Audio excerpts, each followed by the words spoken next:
Hello friends, welcome back to my channel gain brain with Himanshi Rishi. आज की इस video में आपको बहुत ही इंपॉर्टेंट क्वेश्चंस देखने को मिलेंगे जो कि जनरल पेपर के लिए, आपके EMRS के एग्ज़ाम के लिए बहुत इंपॉर्टेंट रहने वाले हैं। बेसिकली ये एक मॉक टेस्ट है। इससे पहले भी मैं मॉक टेस्ट्स ला चुकी हूँ, नहीं देखे तो ज़रूर देखिएगा। मॉक टेस्ट की एक अलग से प्लेलिस्ट है, सारी ही प्लेलिस्ट के लिंक्स मैंने डिस्क्रिप्शन में डाल दिए हैं और आप मॉक टेस्ट वाला लिंक से सारे मॉक टेस्ट कर सकते हैं। आपके एग्ज़ाम के लिए बहुत बेनिफिशियल रहेंगे। मोस्टली क्वेश्चंस ऐसे ही एग्ज़ाम से आते हैं। मॉक टेस्ट में मैं जितने भी क्वेश्चंस लाई हूँ मोस्टली NVS के प्रीवियस ईयर्स और EMRS में भी जो पुराने क्वेश्चंस थे उनको मैंने मॉक टेस्ट के अंदर भी रखे हैं। अलग अलग सब्जेक्ट्स जो आपके एग्ज़ाम में सब्जेक्ट्स हैं, उन्हीं सब्जेक्ट से आपको इस वीडियो में मॉक टेस्ट देखने को मिलेगा। Without wasting any time, let's get started with our questions. First question, basically जो शुरुआती के आपको क्वेश्चंस देखने को मिलेंगे, आपको जनरल अवेयरनेस सेक्शन से मिलेंगे। Basically most of the questions educational related current affairs ही आपको देखने को मिलेंगे।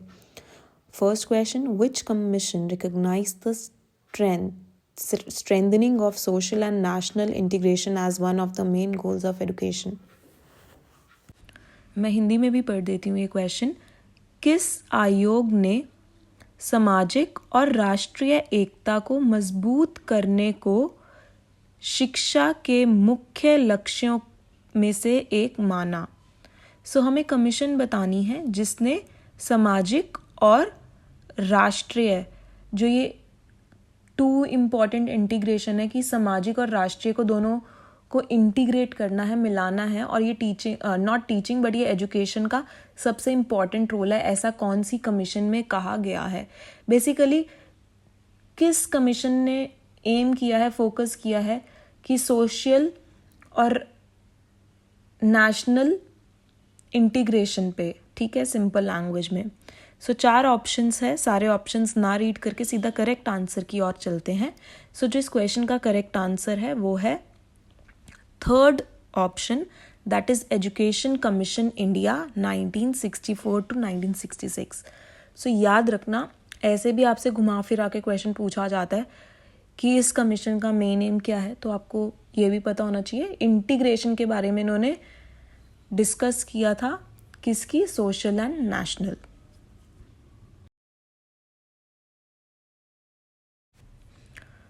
First open university in India was established in the year. ये इंग्लिश हिंदी दोनों में ही है, ये वीडियो बाइलिंगुअल है। इसमें हमें बताना है भारत में सबसे पहली ओपन यूनिवर्सिटी कौन से ईयर में खोली गई थी? 1966, 1985, 1986 या फिर 1982। फर्स्ट इंडियन ओपन यूनिवर्सिटी जो खोली गई थी भारत में वो थी 1982 के अंदर, और ये प्रीवियस ईयर क्वेश्चन है किसी एग्ज़ाम का, इम्पॉर्टेंट है, एजुकेशन फील्ड से रिलेटेड है। 1982 में आपको याद रखना है। फर्स्ट यूनिवर्सिटी नहीं, हमने फर्स्ट यूनिवर्सिटी कब खोली गई थी वो हमने डिस्कस कर लिया। इंडिपेंडेंस डे के बाद कब खोली गई थी? 1948 में, वो भी हमने डिस्कस किया पहले की वीडियो में। अगर आपने इससे पहले का 6th पार्ट देखा होगा, उसके अंदर मैंने बहुत अच्छे से डिस्कस किया इंडिया की पहली कौन सी यूनिवर्सिटी थी, इंडिपेंडेंस इंडिया को मिलने के बाद कौन सी यूनिवर्सिटी पहली थी, और यहाँ पे अभी हमने डिस्कस किया ओपन यूनिवर्सिटी पहली कौन सी थी। तो हमें तीनों क्वेश्चंस में कंफ्यूज नहीं होना। 1982 में खोली गई थी। आप उस यूनिवर्सिटी का नाम भी याद रखिएगा, डॉक्टर भीमराव अंबेडकर यूनिवर्सिटी, जो कि हैदराबाद में खोली गई थी, ठीक है। ये भी ऐसे भी पूछा जा सकता है question. Next question, which institution along with Tel Aviv university Israel developed an aerogel absorbent to remove trace pollutants from waste water? हमारी एक इंडियन यूनिवर्सिटी ने एक तेल अवीव यूनिवर्सिटी जो कि इजराइल की है, इसके साथ मिलकर एक इन्होंने MOU साइन किया है, ठीक है। किस लिए किया है? कि जो हमारे पॉल्यूटेंट्स है, पॉल्यूशन में जो भी पार्टिकल्स है जिसकी वजह से पॉल्यूशन बढ़ रहा है, उसको कम कर सके वेस्ट वाटर से। तो कौन सी इंस्टीट्यूशन ने हाथ मिलाया है इस तेल अवीव यूनिवर्सिटी इजराइल की? A IISC Bengaluru, B IIT Madras, C IIT Delhi या फिर डी IIT खड़गपुर। सो जो इस क्वेश्चन का करेक्ट आंसर है वो है option B, that is IIT Madras. Next, where is the National Institute of Hydrology NIH located? National Institute of Hydrology कहाँ पर स्थित है, लोकेटेड है? रुड़की, शिमला, गुवाहाटी या फिर चेन्नई। सो जो इस क्वेश्चन का करेक्ट आंसर है वो है option A, that is Roorkee. Next question, which state is encouraging the use of pipe composting as a part of स्वच्छता ही सेवा कैंपेन? कौन सा एक ऐसा राज्य है जो कि पाइप कंपोस्टिंग के ऊपर फोकस कर रहा है? ठीक है, और किस स्कीम के अंदर? स्वच्छता ही सेवा कैंपेन के अंदर। तो हमें उस स्टेट का नाम बताना है। 4 ऑप्शंस है हमारे पास, झारखंड, असम, मध्य प्रदेश, महाराष्ट्र।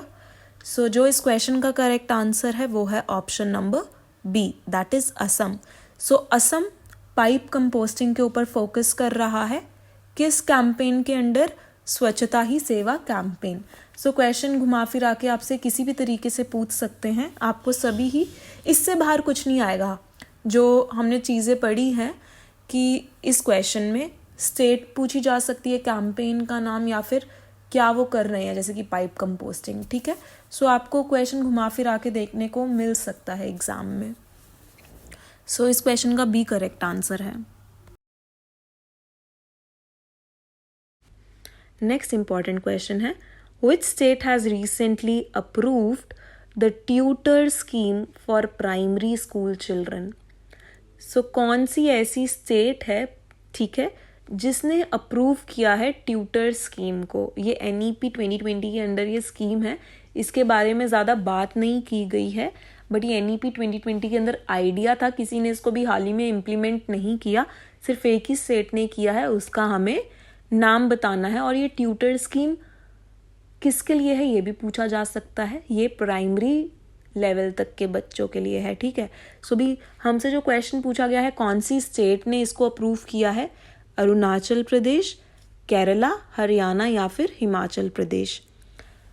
सो जो इस क्वेश्चन का करेक्ट आंसर है वो है option number D, that is Himachal Pradesh. So ये ट्यूटर स्कीम हिमाचल प्रदेश में इसको अप्रूव किया गया है। कौन सी क्लास के लिए, कौन से लेवल के लिए?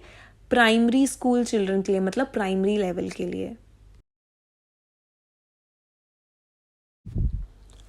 First important question, what is the main M of एक भारत श्रेष्ठ भारत? एक भारत श्रेष्ठ भारत एक स्कीम है, इसका मेन एम क्या है हमें वो बताना है। To promote language proficiency, language को बढ़ावा देना। टू प्रमोट इंडिविजुअल एफिशिएंसी, मतलब हर एक पर्सन की, हर एक व्यक्ति की क्षमता को बढ़ाना, योग्यता को बढ़ाना। To promote interaction between people of diverse culture in India, लोगों के बीच में इंटरैक्शन को इंक्रीज करना, इंटरैक्शन को बढ़ावा देना। ठीक है, कि आपस में, इंडिया में ही लोग आपस में, दूसरे रीजन में हैं, आपस में बात कर सके। ठीक है, सो बेसिकली डाइवर्सिटी को इंक्रीज करने के लिए, या फिर to promote interaction between different countries, या फिर और अलग अलग कंट्रीज़ के बीच में इंटरैक्शन को ये प्रमोट करता है। सो जो यहाँ पे करेक्ट आंसर है वो है option C, that is to promote interaction between people of diverse culture in India. Next very important question, the Kothari commission 1964 to 66 recommended which pattern of education?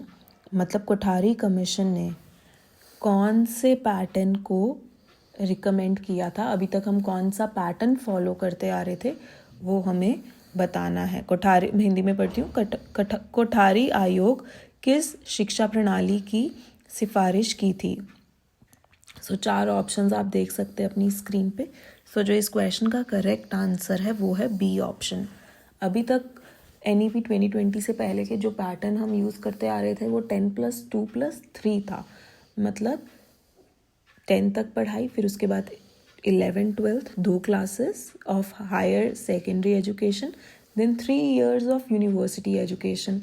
तो कॉलेज की पढ़ाई हमारी 3 साल की होती थी। तो अब तक का जो पैटर्न था याद रखना कौन से है, 10+2+3 NEP 2020 से पहले तक का। Next question, on which of the following Tarachand committee provided recommendation. अब एक ताराचंद भी कमेटी है, इसके बारे में आपने नहीं सुना होगा।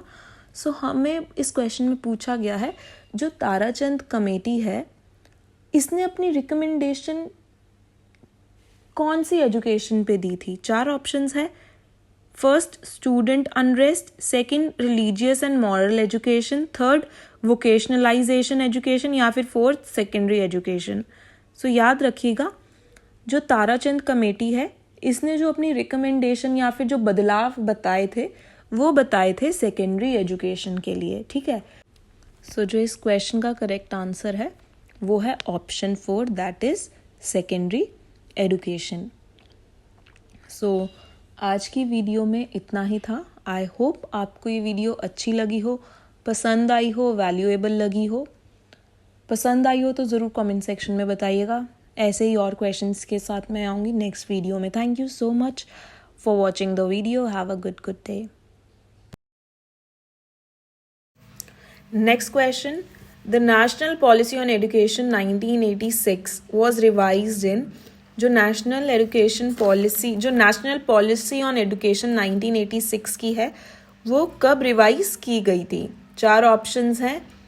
सो जो इस क्वेश्चन का करेक्ट आंसर है वो है ऑप्शन नंबर 1, दैट इज 1992 में। 1992 में ये रिवाइज करी गई थी और इसने अडल्ट एजुकेशन, वुमेन एजुकेशन पे फोकस किया था। कौन से ईयर में, 1992 में, जब 1986 की एजुकेशन पॉलिसी रिवाइज की गई थी, याद रखिएगा।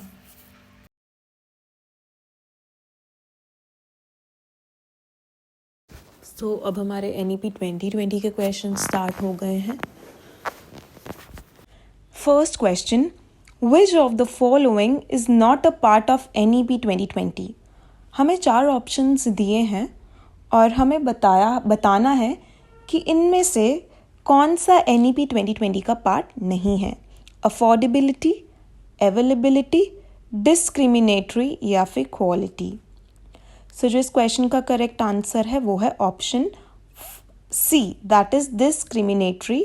सो डिस्क्रिमिनेटरी NEP 2020 का पार्ट नहीं है, whereas affordability, availability, quality ये सभी ही NEP 2020 का पार्ट है। मोर ओवर 5 चीज़ों पे NEP एम्फसाइज करता है, वो है अवेलेबिलिटी, मतलब बच्चों को पढ़ाई अवेलेबल होनी चाहिए, चाहे वो अर्बन के हो, मतलब शहर के हो, चाहे वो रूरल के हो या फिर गांव के हो। देन अफोर्डेबिलिटी, मतलब एडुकेशन है वो अफोर्डेबल होनी चाहिए। अफोर्डेबल का मतलब होता है कि जो कि महंगा ना हो, खरीदा जा सके आसानी से। सो जो हमारे देश की एजुकेशन है, स्पेशली इन गवर्नमेंट स्कूल्स, इस प्रकार की होनी चाहिए कि वो महंगी ना हो और हर एक बच्चा, हर एक मतलब कैटेगरी का आदमी अपने बच्चे को पढ़ा सके, हर एक बच्चा एजुकेशन ईजिली प्राप्त कर सके। देन इक्विटेबिलिटी, इक्विटेबिलिटी मतलब इक्विटेबल हो, मतलब कि सभी बच्चों को इक्वली ट्रीटमेंट देना चाहिए क्लासेस में। अगर बहुत ऑब्वियसली क्लास में बहुत प्रकार के बच्चे होंगे, अलग कास्ट के, ठीक है, कोई गरीब कोई अमीर, तो सभी बच्चों को इक्वल ट्रीटमेंट मिल सके, ये हमारी NEP 2020 का एक एम है। देन जो 4th एम है वो है क्वालिटी। क्वालिटी मतलब कि अच्छी एजुकेशन दे जा सके बच्चों को। NEP 2020 का जो मेन मकसद है वो बच्चों को रटवाना नहीं है, बल्कि उनको क्रिएटिव बनाना है, उनको अच्छी एजुकेशन देना है। ये नहीं कि बस वो अच्छे मार्क्स ले सके, बट वो सच्ची में कुछ सीखें, ये हमारा NEP 2020 का एक एम है। देन 5th जो मेन एम्फेसिस है वो है अकाउंटेबिलिटी।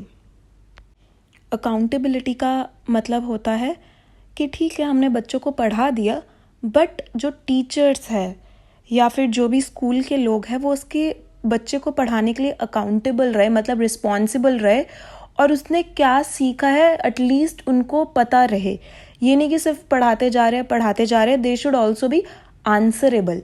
कि हाँ, जैसे कि पीटीएम क्या होती है, पीटीएम यही होती है कि हम जो पेरेंट्स को we are answerable to them, कि आपके बच्चे ने ये सीखा, अगर उनके कुछ क्वेश्चंस है पढ़ाई से रिलेटेड तो हम उन्हें उसके जवाब दे सके। सो अकाउंटेबल का मतलब होता है कि रिस्पॉन्सिबल, ये नहीं कि सिर्फ बच्चे को पढ़ा रहे हैं बल्कि उसकी रिस्पॉन्सिबिलिटी भी लेनी चाहिए। सो ये 5 मेन इम्पॉर्टेंट पार्ट्स है NEP 2020 के। तो आप इन्हें कहीं लिख सकते हैं या फिर ऑब्वियसली मैं आपको PDF भी प्रोवाइड करूँगी इस वीडियो का। सो आप मेरे टेलीग्राम चैनल को ज्वाइन कर सकते हैं अगर आपको PDF चाहिए। इसका लिंक मैंने डिस्क्रिप्शन बॉक्स में डाल दिया है अपने टेलीग्राम चैनल का। Next very very important question, which state has become the first state to officially implement the National Education Policy 2020? कौन सी इंडिया की ऐसी पहली स्टेट है, पहला राज्य है जिसने NEP 2020 को ऑफिशियली इम्प्लीमेंट किया है? ठीक है, सो कौन सा पहला ऐसे राज्य है? 4 ऑप्शंस है, हरियाणा, तमिलनाडु, कर्नाटका या फिर हैदराबाद। सो इस क्वेश्चन का जो करेक्ट आंसर है वो है option number C, that is Karnataka. Karnataka ने इंडिया में सबसे पहले NEP 2020 अपने स्कूल में इम्प्लीमेंट किया है। Next question, NEP 2020 replaces the previous education policy which was introduced in, very important, जो NEP 20 है वो कौन सा एजुकेशन पॉलिसी को रिप्लेस करके आई है? मतलब जो हमारी पुरानी पॉलिसी थी उस पॉलिसी का नाम नहीं पूछा, बट पूछा वो पॉलिसी कौन से ईयर में आई थी। 4 ऑप्शंस है, 1968, 1986, 1992 या फिर 2005। जल्दी से आप अपना आंसर चूज़ कर लीजिए और कमेंट सेक्शन में ज़रूर बताइएगा कि आपका क्या स्कोर बैठा है। सो जो इस क्वेश्चन का करेक्ट आंसर है वो है option number B, that is 1986। जो हमारी पुरानी पॉलिसी थी जिसको रिप्लेस करके NEP 2020 आया है वो 1986 में इंट्रोड्यूस की गई थी।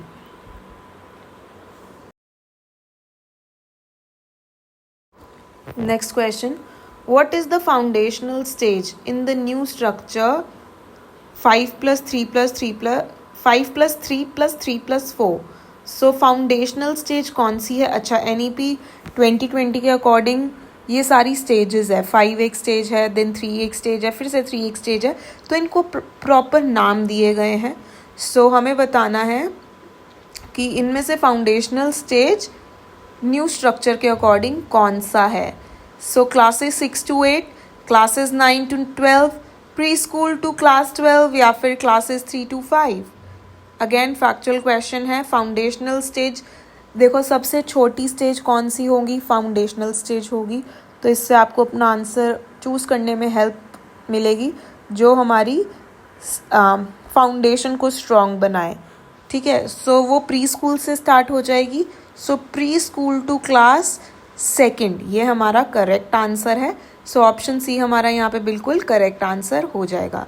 तो ये तो रहा फाउंडेशनल स्टेज के बारे में, बट आपको हर एक स्टेज के बारे में पता होना चाहिए, उसका नाम पता होना चाहिए और वो कौन सी क्लासेस मतलब कौन से ग्रेड के लिए वो स्टेज दी गई है ये भी आपको पता होना चाहिए।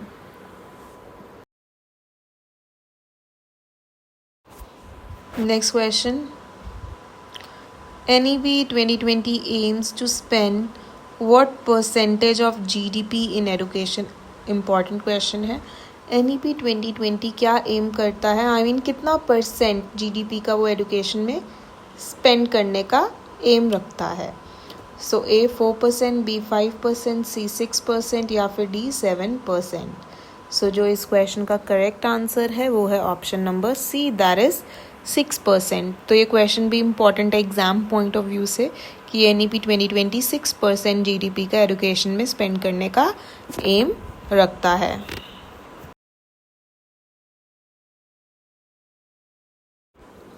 Next question. The NEP 2020 recommends board exams to be. So NEP 2020 के अकॉर्डिंग बोर्ड एग्ज़ाम्स कैसे हो गए हैं ये हमें बताना है. 4 ऑप्शंस है. ए अबॉलिश्ड, मतलब बिल्कुल ही तरीके से बोर्ड एग्ज़ाम्स को हटा दिया है. Be easier and modular. Easier मतलब पहले से ज़्यादा आसान हो गए हैं, और मॉड्यूलर मतलब कि पार्ट्स में डिवाइडेड है. मतलब हम पहले के टाइम पे सारा का सारा सिलेबस आता था बोर्ड में, बट अब ऐसे ना करके उसको कुछ पार्ट्स में डिवाइड कर दिया है. सी मोर डिफ़िकल्ट, पहले से ज़्यादा डिफ़िकल्ट हो गए हैं. या फिर डी ऑप्शनल फॉर ऑल, कि ऑप्शनल कर दिए हैं, बच्चों की मर्ज़ी है कि वो बोर्ड एग्ज़ाम्स देना चाहते हैं या फिर नहीं. सो जो इस क्वेश्चन का करेक्ट आंसर है वो है option B, that is easier and modular. So पहले से बोर्ड एग्ज़ाम्स ईजी कर दिए गए हैं और मॉड्यूलर भी हो गए हैं, मतलब जो पोर्शन है सिलेबस का वो कुछ पार्ट्स में डिवाइडेड है. Next question. Which of the following organization is going to coordinate research funding with other funding agencies and work with scientists, engineers, and other academics to ensure the synergy of purpose and avoid duplication of efforts as per the NEP 2020? बहुत simple सी language में मैं question समझाती हूँ. NEP 2020 के अंदर ऐसी कौन सी organisation खोली गई है जो कि कोऑर्डिनेट करेगी रिसर्च और फंडिंग को. ठीक है.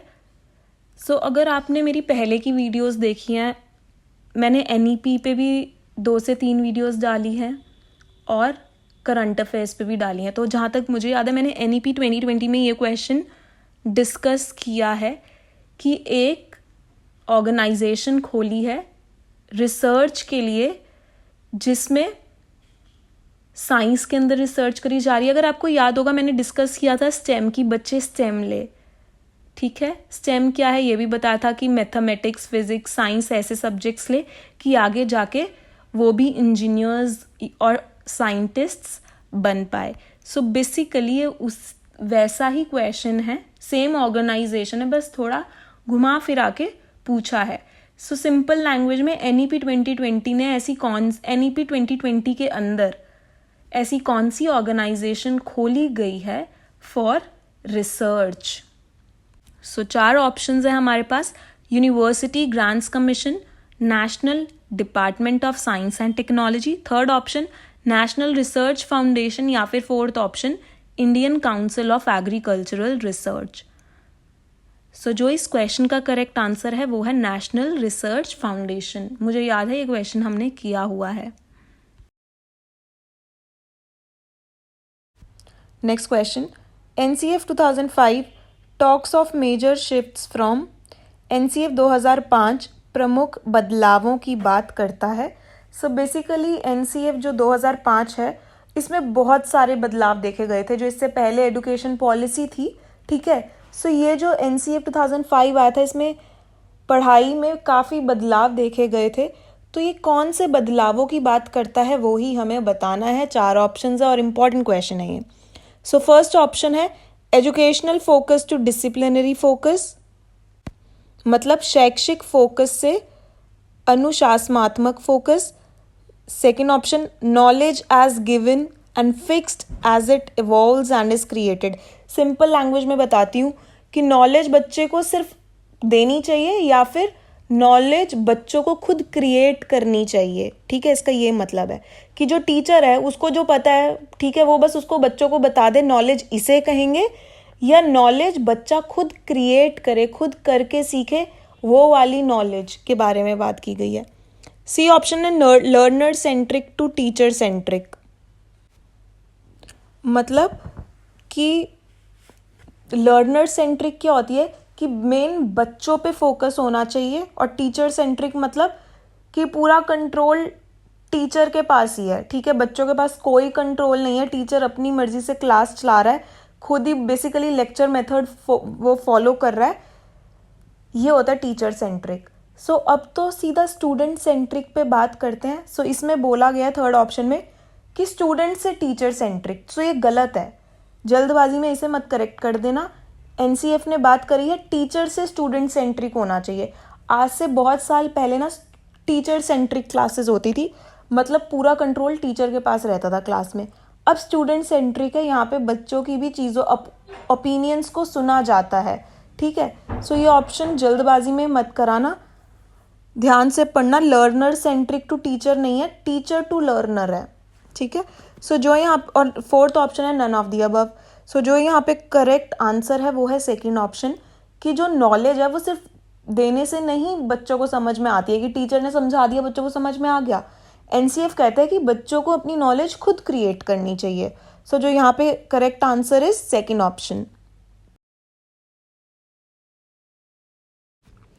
Next question, dash will be created as an apex body for fostering a strong research culture and building research capacity across higher education as per NEP 2020।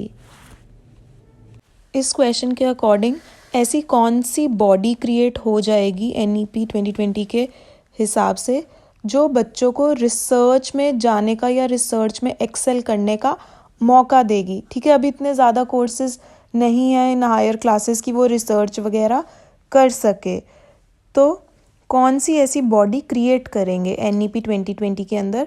Let's see the options. National commission foundation, higher commission education, national research foundation या फिर none of the above. The correct answer is the national research foundation. It will be created to foster strong research culture. Next question, what is the foundational stage in the new structure 5 plus 3 plus 3 plus 5 plus 3 plus 3 plus 4। So foundational stage कौन सी है? अच्छा, NEP 2020 के according ये सारी stages है। 5 एक stage है, देन 3 एक स्टेज है, फिर से 3 एक स्टेज है, तो इनको प्रॉपर नाम दिए गए हैं। सो हमें बताना है कि इनमें से फाउंडेशनल स्टेज न्यू स्ट्रक्चर के अकॉर्डिंग कौन सा है। So classes 6 to 8, classes 9 to 12, preschool to class 12 या फिर classes 3 to 5। Again factual question है। फाउंडेशनल स्टेज, देखो सबसे छोटी स्टेज कौन सी होगी? फाउंडेशनल स्टेज होगी। तो इससे आपको अपना आंसर चूज करने में हेल्प मिलेगी जो हमारी फाउंडेशन को स्ट्रॉन्ग बनाए, ठीक है। सो वो प्री स्कूल से स्टार्ट हो जाएगी। So pre school to class second, ये हमारा करेक्ट आंसर है। सो ऑप्शन सी हमारा यहाँ पे बिल्कुल करेक्ट आंसर हो जाएगा। तो ये तो रहा फाउंडेशनल स्टेज के बारे में, बट आपको हर एक स्टेज के बारे में पता होना चाहिए, उसका नाम पता होना चाहिए और वो कौन सी क्लासेस मतलब कौन से ग्रेड के लिए वो स्टेज दी गई है, ये भी आपको पता होना चाहिए।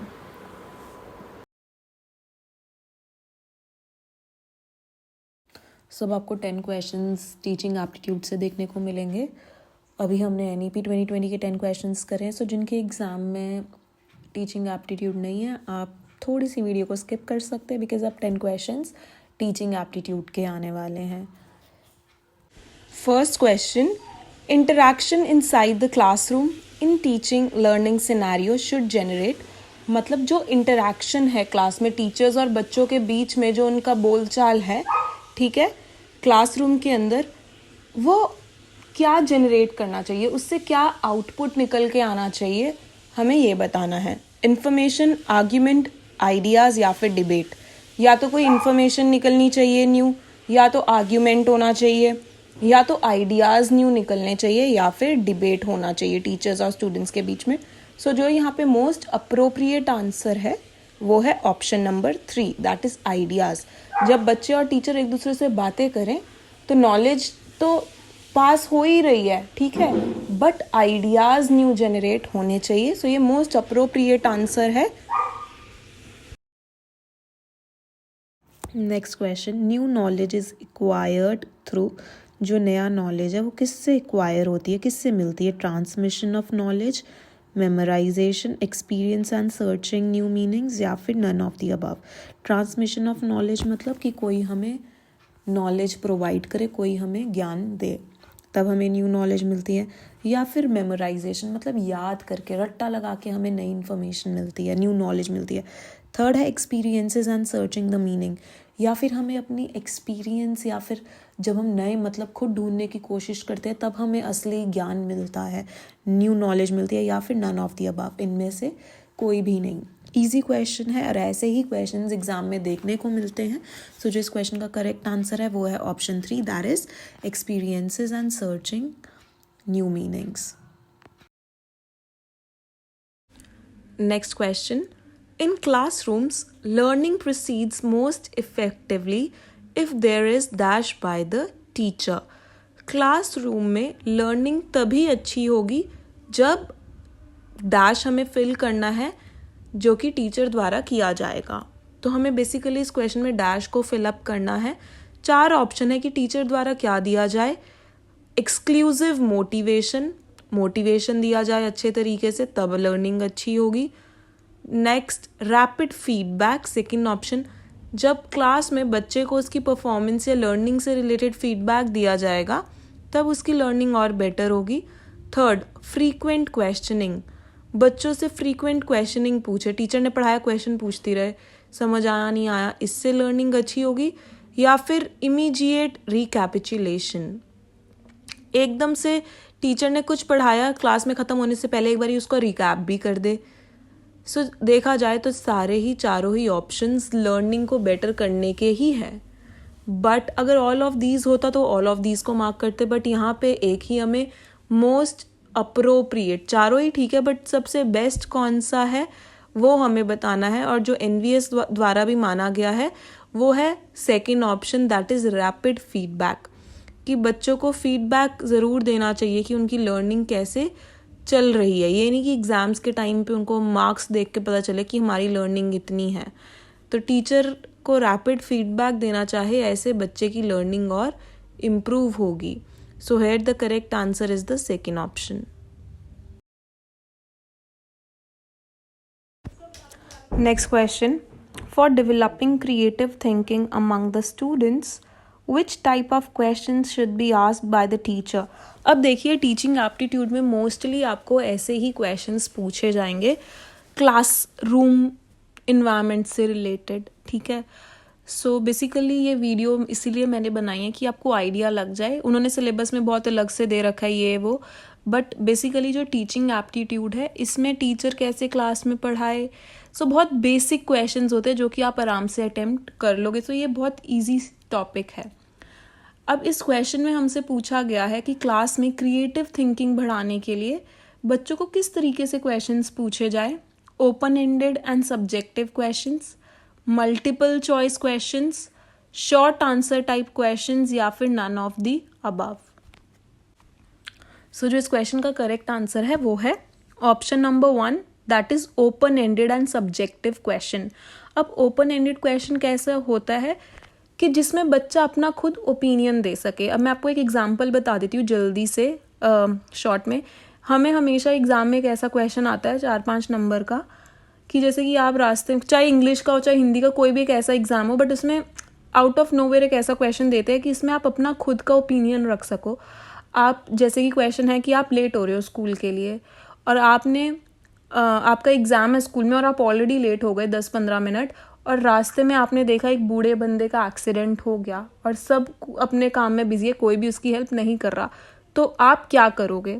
तो ये होता है ओपन एंडेड क्वेश्चन। अब आपको यहाँ पे अपना पॉइंट ऑफ व्यू रखना है, टीचर इसमें कोई भी गलत सही नहीं मतलब जज करेंगे, ठीक है। सो इसे हम कहते हैं ओपन एंडेड क्वेश्चन, और इसी से बच्चों की क्रिएटिव थिंकिंग स्किल्स बढ़ती है, तो ना कि ऑब्जेक्टिव शॉर्ट आंसर टाइप ये सब क्वेश्चन से नहीं।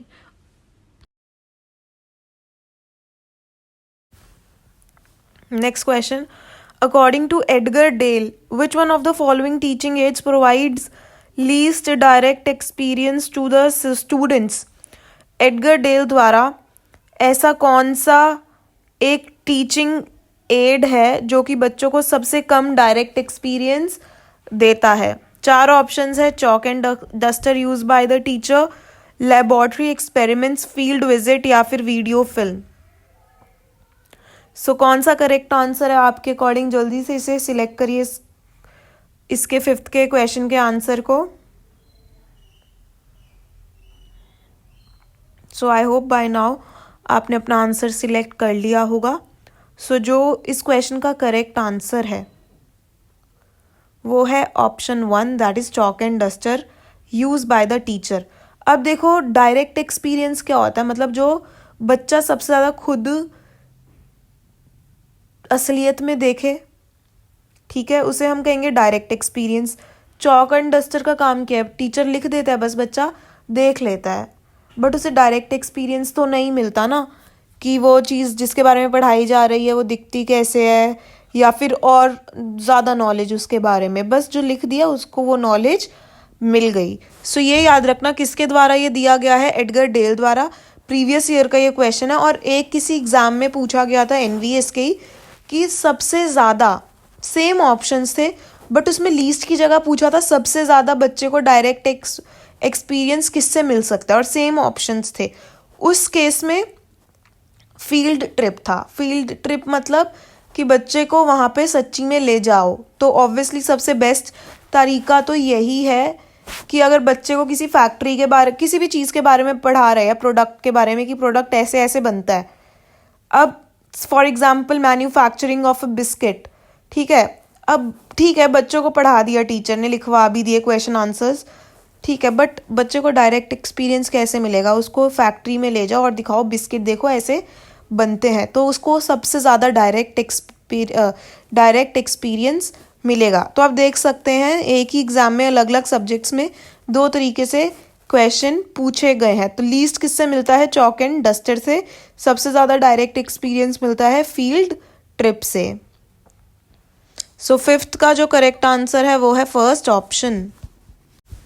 Next sixth question, one major step to improve the school education evaluation system should be to, एक ऐसा स्टेप जो कि स्कूल के एजुकेशन को इम्प्रूव करे। इन चारों ऑप्शन में से कौन सा बेस्ट या फिर मोस्ट अप्रोप्रिएट ऑप्शन है स्कूल के इवैल्यूएशन सिस्टम को ठीक करने के लिए? ऑप्शंस पढ़ते हैं। Completely centralize the system, second set only objective type questions in the examination, सिर्फ ऑब्जेक्टिव टाइप टिक टिक वाले आंसर क्वेश्चन आंसर सिलेक्ट मतलब रखो, वो सबसे बेस्ट है। Set only short answer type question, मतलब सिर्फ शॉर्ट आंसर टाइप क्वेश्चंस रखो एग्जाम में।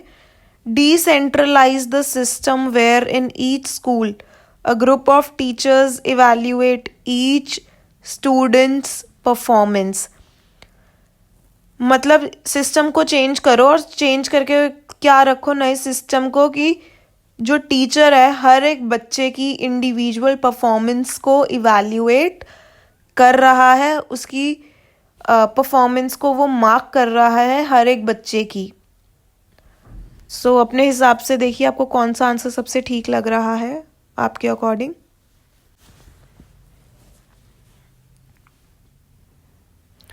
सो जो इस क्वेश्चन का करेक्ट आंसर है वो है ऑप्शन 6। अब मैंने आपको जब ये इसका मतलब बताया था तभी आपको आइडिया लग गया होगा कि बेस्ट इवैल्यूएशन सिस्टम वही है जहाँ पे हर एक बच्चे की इंडिविजुअल अलग से परफॉर्मेंस देखी जा रही है, वैल्यूएट करी जा रही है। और NEP 2020 के अकॉर्डिंग जो 360 रिपोर्ट कार्ड है, 360 डिग्री रिपोर्ट कार्ड, वो इसी चीज़ पर बेस्ड है। अगर आपने मेरी NEP की 2020 की वीडियो देखी है तो उसके अंदर मैंने बता रखा है कि अब रिपोर्ट कार्ड कैसे मिलेगी अंडर NE 2020 के, तो उसके अंदर मैंने एक्सप्लेन किया हुआ है। आगे बढ़ने से पहले मैं आपको रिमाइंड कराना चाहती हूँ, ज़रूर लाइक कर दीजिए वीडियो को एंड एंड में बताइएगा क्वेश्चंस आपको कैसे लगे इंग्लिश के एंड टीचिंग एप्टीट्यूड के। तो खैर ये तो प्रीवियस ईयर्स है, NVS का PGT का एक सेट मैंने उठाया है। सो ज़रूर लाइक करिएगा, बहुत मोटिवेशन मिलता है आपके कमेंट्स और लाइक से to make new videos. Next question. A teacher is said to be fluent in asking questions in the class if he/she can ask. अच्छा, इसका मतलब है एक टीचर क्लास में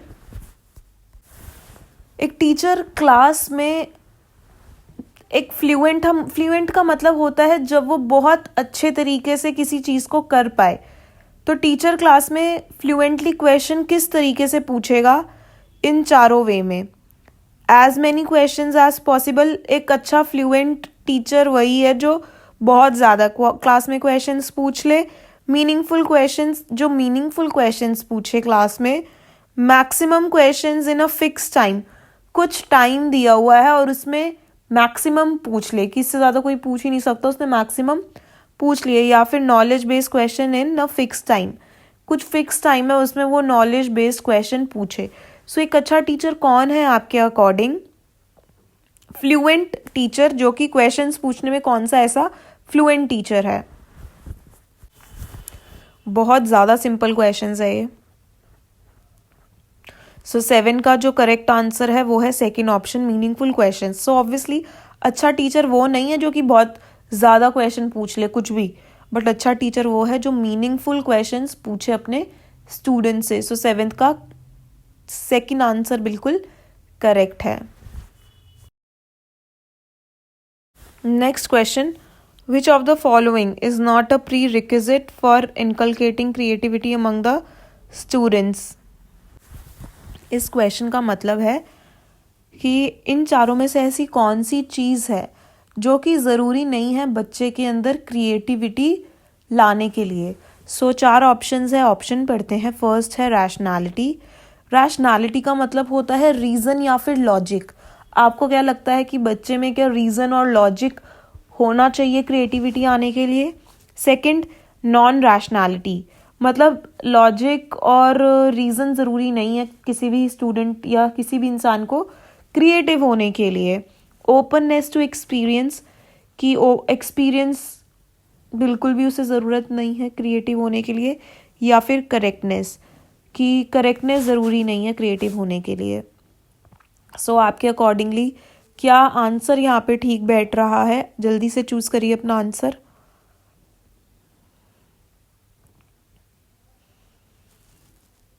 सो जो 8th का करेक्ट आंसर है वो है ऑप्शन 1, दैट इज रैशनैलिटी।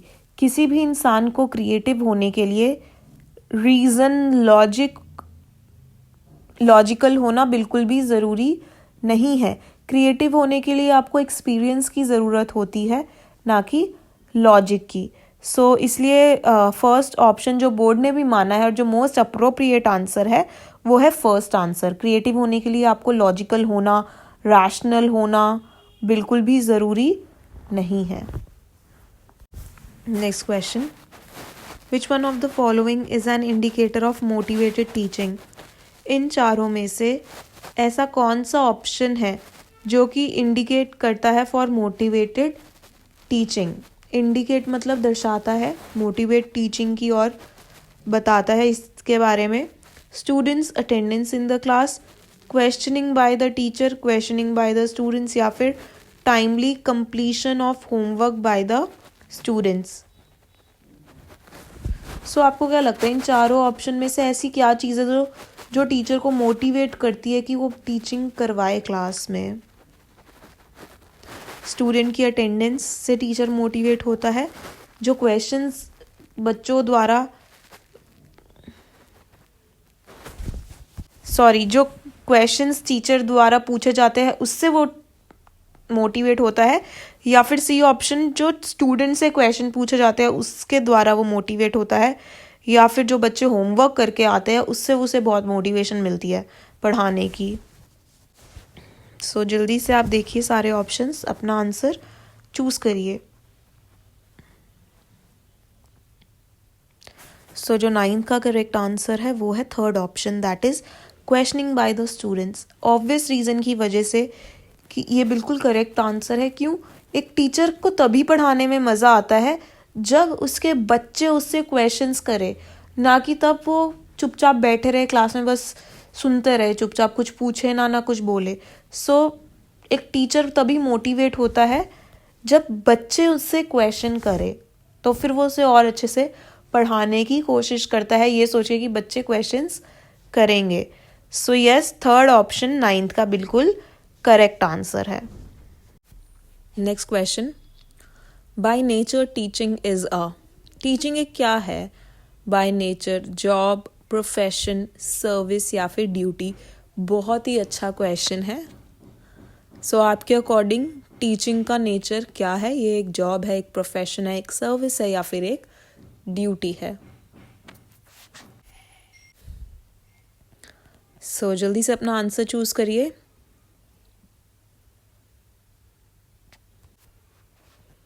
सो जो इस क्वेश्चन का करेक्ट आंसर है वो है second, it is a profession. पूछा जाता है आपका क्या प्रोफेशन है तो हम साफ आंसर देते हैं टीचिंग, राइट। सो काफ़ी सिंपल सा क्वेश्चन है। कहीं लोगों ने सर्विस भी सोचा होगा बट नहीं, बोर्ड द्वारा भी प्रोफेशन ही करेक्ट आंसर माना गया है। सो 10th का जो करेक्ट आंसर है that is the second option. अब हमारा जनरल इंग्लिश का सेक्शन स्टार्ट हुआ है। सो अब जो हमारा फर्स्ट क्वेश्चन है वो मैं रीड आउट करती हूँ। One who possesses many talents, one word substitute for the given word is. So basically vocabulary से ये क्वेश्चन है, वन वर्ड सब्सिट्यूशन से। One who possesses many talents, जिसके पास बहुत सारे टैलेंट्स है उसे हम क्या बोलते हैं? ए एक्सेप्शनल, बी विजडम, सी वर्सेटाइल या फिर डी न्यूबाइल। सो जो इस क्वेश्चन का करेक्ट आंसर है, पहले आप जल्दी से अपना आंसर चूज कर लीजिए। सो इस क्वेश्चन का जो करेक्ट आंसर है वो है C option, that is versatile. Versatile वो व्यक्ति, वो आदमी होता है जिसके अंदर बहुत सारे टैलेंट्स हो। और वर्सेटाइल हम उसे भी बोलते हैं जो कि डायनामिक हो, मतलब अपने आप को चेंज कर ले according to the situation, according to the environment, according to the circumstances, उसे भी हम वर्सेटाइल ही बोलते हैं। सो फर्स्ट क्वेश्चन का जो करेक्ट आंसर है वो है हमारा C option. Next second question, pick out the most appropriate word from the words given below each sentence to complete it meaningfully. In the past, Zimbardo dashed many aspects of social psychology. Again, ये भी tense का ही एक sentence है, हमें एक tense ही fill करना है यहाँ पे। सो क्या आएगा, पहले तो आप देखो कि ये किस टेंस में दिया हुआ है, प्रेजेंट, पास्ट। तभी तो हम पहले हमें सेंटेंस को ना एनालाइज करना है कि ये पास्ट का है, प्रेजेंट का है या फ्यूचर का है। तो ये सेंटेंस ही शुरू हो रहा है इन द पास्ट, पास्ट मतलब बीते हुए कल में, तो ज़रूर यहाँ पे पास्ट टेंस ही लगेगा। और हम देख रहे हैं यहाँ पे कोई ऑलरेडी पास्ट टेंस यूज़ भी नहीं हो रखा, जैसे वहाँ पे तो डिड नॉट वगैरह लग गया था ऑलरेडी, तो हमें वो डिड नॉट को देख के पता चला था कि वो पास्ट में है। यहाँ पे डिड नॉट वगैरह कुछ नहीं लिखा, बट यहाँ पे खुद ही लिख दिया कि इन द पास्ट, मतलब पास्ट सेंटेंस है ये। Zimbardo many aspects of social psychology, तो ऑप्शन ए है रिसर्चेस, ये first form of the verb है तो ये नहीं लगेगा। क्यों? क्योंकि ये सिंपल प्रेजेंट है, हमें सिंपल पास्ट का कोई फॉर्म वर्ब लगाना है। रिसर्च भी नहीं होगा, क्यों? ये भी सिंपल प्रेजेंट है। सी रिसर्चर, रिसर्चर तो बिल्कुल भी नहीं होगा, ये तो टेंस ही नहीं है, रिसर्च करने वाले को हम बोलते हैं रिसर्चर, है ना, तो ये तो वर्ब ही नहीं है। D researched, yes. अब ये second form of the verb है। आपने अगर टेंसेस पढ़े होंगे, हमने 4th 5th में ही पढ़ाया जाता है ये, कि जो वर्ब की सेकंड फॉर्म होती है वो सिंपल पास्ट के लिए यूज़ होती है ना, पास्ट टेंस के लिए यूज़ होती है। तो रिसर्च की जो सेकंड फॉर्म है वो है रिसर्च्ड, ईडी लगा देंगे। तो जो यहाँ पे करेक्ट आंसर है वो है D option, researched. Next question, neither he nor his father is interested in joining the party. So कौन से पार्ट में एरर है यहाँ पे? Neither he nor his father दोनों ही करेक्ट है। इज इंटरेस्टेड इन, सो ये जो पार्ट सी है, is interested in joining the party, ये भी करेक्ट है। नीदर के साथ हमेशा सिंगुलर ही आएगा, नीदर नॉर, ईदर और, इनके साथ सिंगुलर वर्ब का ही यूज होता है। सो यहाँ पे जो करेक्ट आंसर रहेगा वो रहेगा डी ऑप्शन, नो एरर।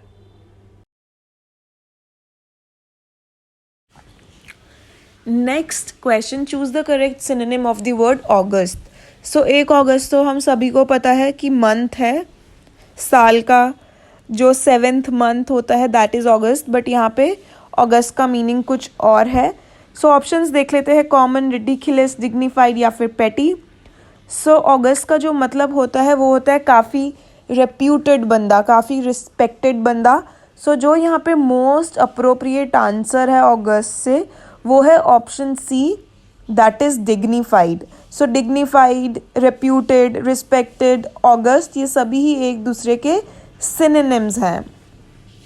और जो ऑप्शन डी है पेटी, पेटी का मतलब होता है बहुत छोटा।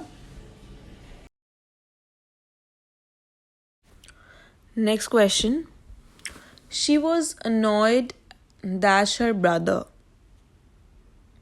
by with at for. So she was annoyed with her brother. So here the correct answer will be the B option, with, ना कि at। बहुत बच्चों को लग रहा होगा at her brother भी हो सकता है, but here the correct answer is the B option. Next question, choose the correct synonym of the word amiable. हमें एमिएबल का सिनोनिम बताना है। 4 ऑप्शंस दिए हैं, हॉस्टाइल, प्रूडेंट, फ्रेंडली या फिर डिटेस्ट। जल्दी से आप अपना आंसर सिलेक्ट कर लीजिए। सो जो एमिएबल का करेक्ट आंसर है सिनोनिम वो है फ्रेंडली। एमिएबल का मतलब होता है काफ़ी लविंग, फ्रेंडली नेचर वाला। सो इसीलिए यहाँ पे सी ऑप्शन बिल्कुल करेक्ट आंसर रहेगा।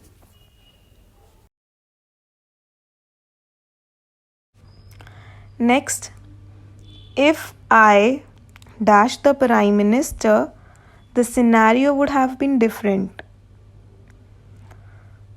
अगर मैं प्राइम मिनिस्टर होता या होती तो बिल्कुल सिनेरियो अलग होता। इस सेंटेंस का ये मतलब है।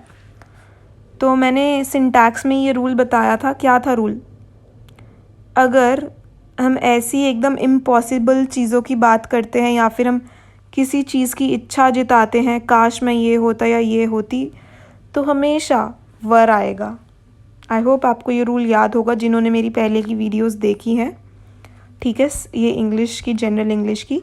तो हमेशा अगर हम किसी भी चीज़ की इच्छा करते हैं कि काश मैं ये होता या ये होती, तो हमेशा वर का इस्तेमाल होता है। ठीक है, आर, विल, वॉज कुछ नहीं, सिर्फ वर। तो जो यहाँ पे करेक्ट आंसर है वो है वर।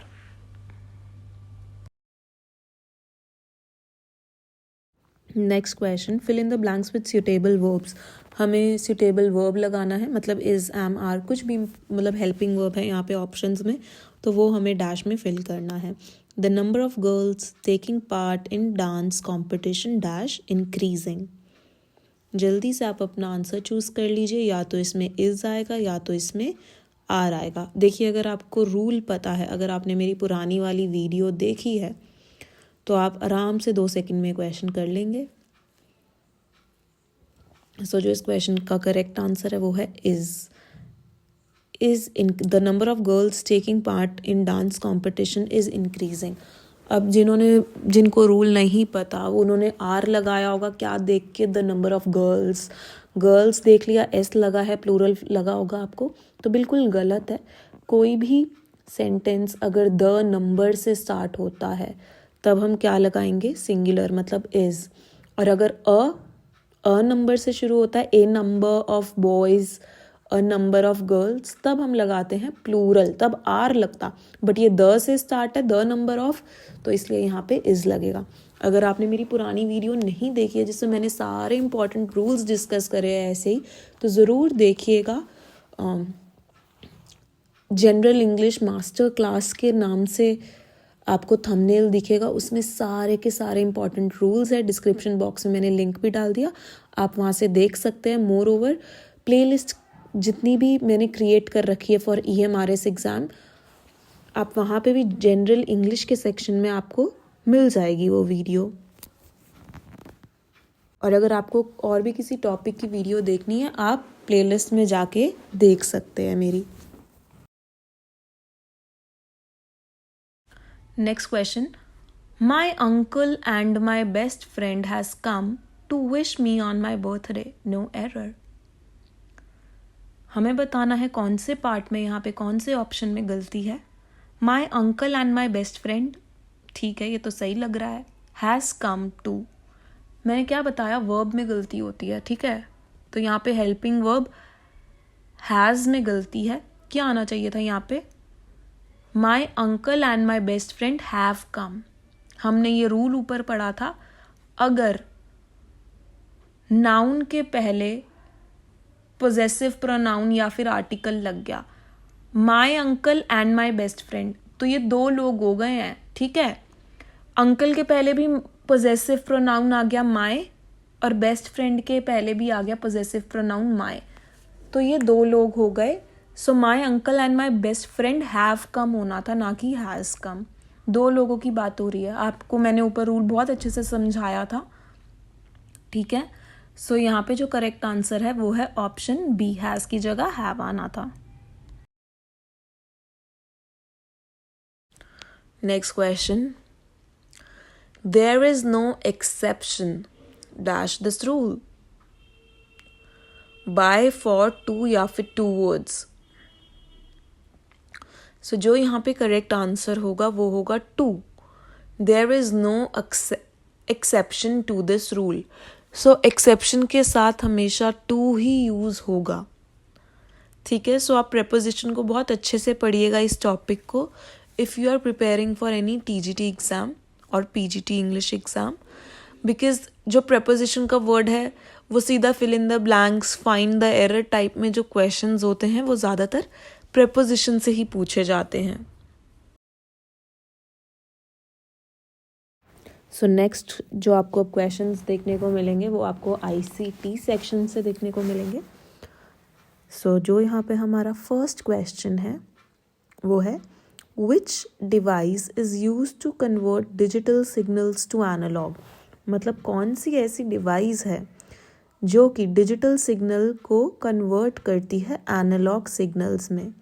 ए modem, B router, C switch या फिर डी हब। जल्दी से अपना आप ऑप्शन चूज़ करिए। एंड में अपना स्कोर ज़रूर शेयर करिएगा, आपका स्कोर क्या रहा, फीडबैक दीजिएगा कमेंट सेक्शन में, वीडियो आपको कैसी लगी। सो जो इस क्वेश्चन का करेक्ट आंसर है वो है A option, that is modem. So modem एक ऐसी डिवाइस है, याद रखना इंपॉर्टेंट क्वेश्चन है एग्जाम के लिए। सो मॉडेम एक ऐसी डिवाइस है जो कि डिजिटल सिग्नल्स को एनालॉग सिग्नल्स में कन्वर्ट करती है। नेक्स्ट जो क्वेश्चन है वो है, which among the following is an output device. हमें बताना है, चार ऑप्शंस है, उनमें से कौन सा एक आउटपुट डिवाइस है।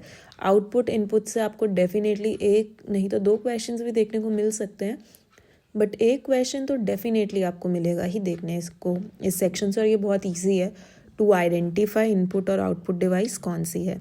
So A option scanner, B monitor, C joystick या फिर डी कीबोर्ड। जल्दी से आप अपना आंसर चूज कर लीजिए। सो जो इस क्वेश्चन का करेक्ट आंसर है वो है B option, that is monitor. So monitor याद रखना ये क्या है, एक आउटपुट डिवाइस। और स्कैनर हो गया, जॉयस्टिक हो गया, कीबोर्ड हो गया, ये सब क्या है, ये तीनों ही इनपुट डिवाइस है। और एक और चीज़ मैं बताना चाहती हूँ, स्कैनर और जॉयस्टिक ये ऐसे ऑप्शंस हैं, ये आपको एग्ज़ाम में डेफिनेटली देखने को मिलते हैं ज़्यादातर। अगर आप एनवीएस के भी प्रीवियस ईयर्स उठा लो, आपको जॉयस्टिक और स्कैनर ऑप्शंस में ज़रूर देखने को मिलता है। तो याद रखना ये क्या है दोनों, ये दोनों इनपुट डिवाइस है कंप्यूटर की। नेक्स्ट क्वेश्चन है, CPU स्टैंड्स फॉर। CPU की हमें यहाँ पे फुल फॉर्म बतानी है, ये अब्रीविएशन है। सो चार ऑप्शन है, A central processing unit, B control program unit, C computer processing unit या फिर डी सेंट्रल प्रोग्राम यूनिट। लग रहा होगा अरे बहुत इजी क्वेश्चन है, बट प्रीवियस ईयर क्वेश्चन है, वो भी EMRS का। तो जल्दी से अपना आंसर आप चूज़ करिए। ALU, CPU, CU तीनों ही एग्ज़ाम्स में बहुत पूछे जाते हैं और तीनों ही आपस में काफ़ी लिंक्ड है, तो तीनों की फुल फॉर्म पता होनी चाहिए आपको। सो CPU की जो फुल फॉर्म है वो है central processing unit, that is A option. और ALU में स्टूडेंट्स बहुत कंफ्यूज हो जाते हैं, ALU की क्या फुल फॉर्म है? आई एम श्योर अगर आप ये वीडियो देख रहे हैं आपको पता होगी, इस लेवल की अब तक आपकी तैयारी होनी चाहिए। कमेंट सेक्शन में बताना ALU की फुल फॉर्म क्या होती है। एग्जाम में सबसे ज़्यादा ALU से क्वेश्चन आता है, ठीक है। और CU is control unit. Next बहुत ही ज़्यादा इम्पॉर्टेंट क्वेश्चन है, बार बार एग्ज़ाम में, NVS के एग्ज़ाम में बहुत पूछा गया ये क्वेश्चन। और मैंने, अगर आपने मेरी जितनी भी ICT की वीडियोस देखी है, मैंने हर वीडियो में बोला ये क्वेश्चन बहुत इंपॉर्टेंट है। Volatile memory, temporary memory. चलो पहले क्वेश्चन देखते हैं। Which memory is volatile? कौन सी मेमोरी को हम वॉलेटाइल बोलते हैं? A ROM, B flash, C RAM या फिर D हार्ड डिस्क? जल्दी से आप अपना आंसर चूज कर लीजिए।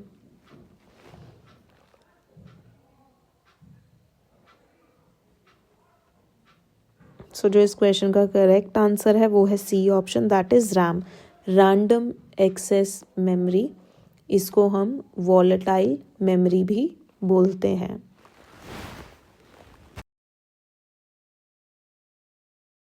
नेक्स्ट क्वेश्चन भी इम्पॉर्टेंट है, एग्जाम में NVS के बार बार पूछा गया है। The full form of URL, URL की फुल फॉर्म बताओ क्या है? 4 ऑप्शंस हैं। A uniform resource locator, B universal radio link, C uniform research list या फिर D यूनिवर्सल रिसोर्स लिस्ट? जल्दी से आप अपना ऑप्शन यहाँ पे चूज कर लीजिए। URL का फुल फॉर्म क्या रहेगा? सो इस क्वेश्चन का जो करेक्ट आंसर है वो है हमारा option A, that is uniform resource locator. याद रखना URL stands for uniform resource locator.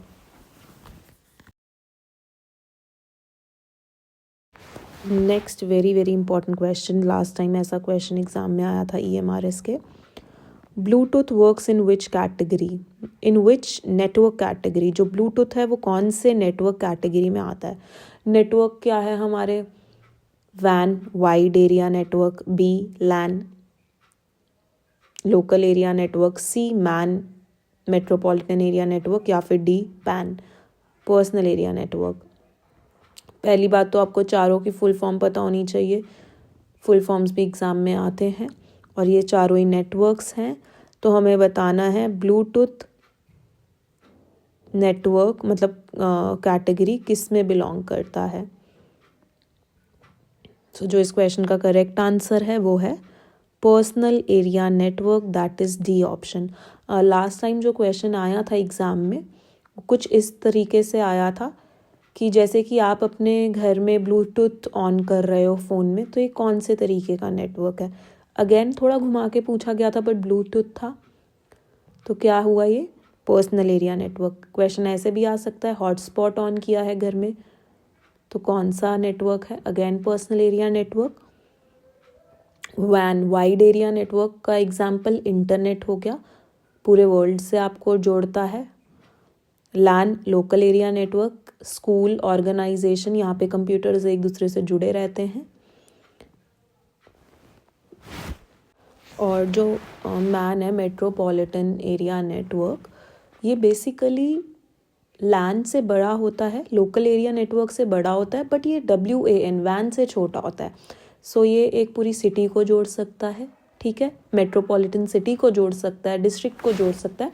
So basically question ऐसे पूछा जा सकता है, name the area which is bigger than LAN but smaller than WAN, then it will be MAN, MAN metropolitan area network. तो इसका example होगा जैसे city को जोड़ रखा है, पूरे कैंपस है बहुत ही ज़्यादा बड़ा, उसको जोड़ रखा है, ठीक है। Next question, a computer virus is a important but very easy question. अगर आपने थोड़ी बहुत भी तैयारी करी होगी तो आपको पता होगा, ये साइबर सिक्योरिटी से ये क्वेश्चन है। कंप्यूटर वायरस क्या है? Hardware, system tool, malicious software या फिर इनपुट डिवाइस? अच्छा, मलीशियस सॉफ्टवेयर से लास्ट टाइम भी बहुत क्वेश्चंस आए थे, let me tell you this, and computer virus से भी। तो जल्दी से बताइए कंप्यूटर वायरस क्या है? सो जो इस क्वेश्चन का करेक्ट आंसर है that is the C option, malicious software. ये एक मलीशियस सॉफ्टवेयर है, और भी बहुत सारे मलीशियस सॉफ्टवेयर्स हैं बट वायरस उनमें से एक है।